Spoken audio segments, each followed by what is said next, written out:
So now that we've covered the optional editing and retouching methods in Photoshop, let's look at an actual required method, which is color correcting this image to make it pop a little bit more. Now, you can get extremely creative in this area, and I recommend you do to see what works and what doesn't.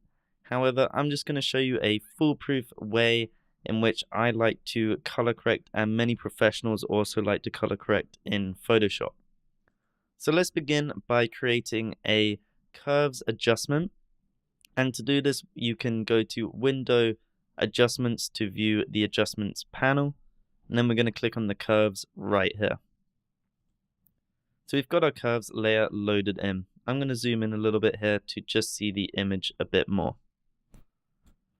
So in our RGB channel, we are going to increase the darks and highlights a tiny bit. We want to just make these really subtle changes, which will just make the overall image pop a tiny bit more. So we're going to make a standard S-curve by clicking once down here, dragging down a tiny bit. And then we're going to click in the square here and drag a tiny bit up. And it's just, as you can see, we turn this on and off, a minor contrast increase in our image, which just makes it look that tiny bit better already. Next, what we're going to do is just play with a few color channels. So the red, we're going to do the exact same. The green, once again the same. It's a small S. And with the blue also.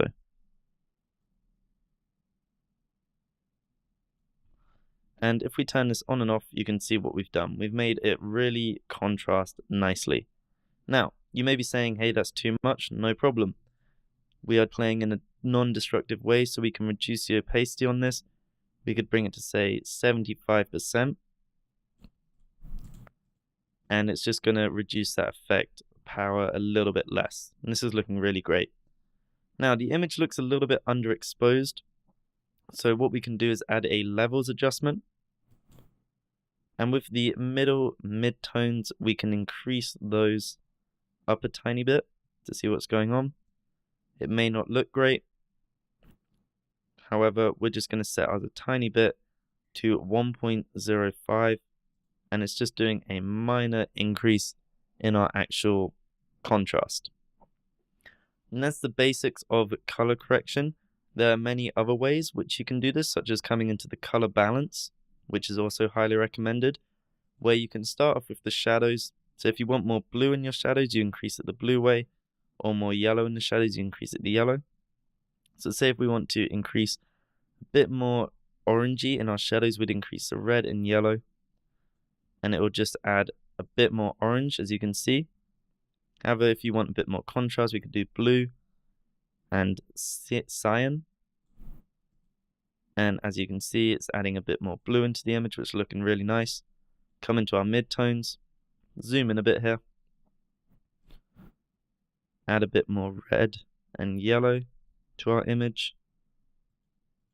Maybe not too much yellow. Can add a lot of pink if you wanted to go that way. Kind of looks nice, adding maybe -13. And then in the highlights, we could add more blue to bring it back.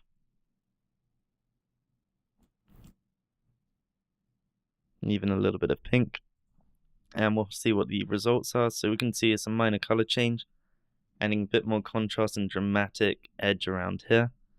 Like I said in the beginning of this online course, it's all about how you want your end image to look. So just play around with the settings and work with the curves, making those small S adjustments or playing around with it. Also with the levels and color balance. Remember, you don't have to copy the exact settings, because that's what makes everyone's image unique in Photoshop, is having the different settings and figuring out what you think looks really great.